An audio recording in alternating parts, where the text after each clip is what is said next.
In this video, we'll walk you through how to modify existing email data that's already loaded in Qlik Cloud. In particular, we'll show you how to change the email domain to a new one using the ReplaceRegEx function. Let's get started. Here we have a dataset with email addresses already loaded in the data load editor.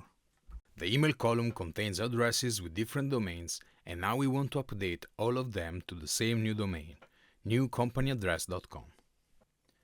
We want to modify all the email addresses by replacing their domains with the new company_address.com. To do this, we'll add a new column called updated email in the script that will contain the modified email addresses. In the load script, we'll use the ReplaceRegEx function to target the email field. This function works as follows. It searches for the @ symbol followed by any characters using the regular expression and the wildcard.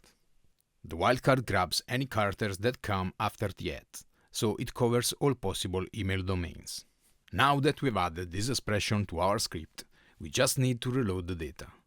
Click the Load Data button and Qlik Cloud will apply this transformation.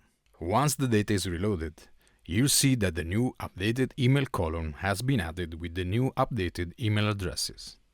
You can notice that all the emails in the column has been updated with the new domain. And that concludes this video. Thanks for watching.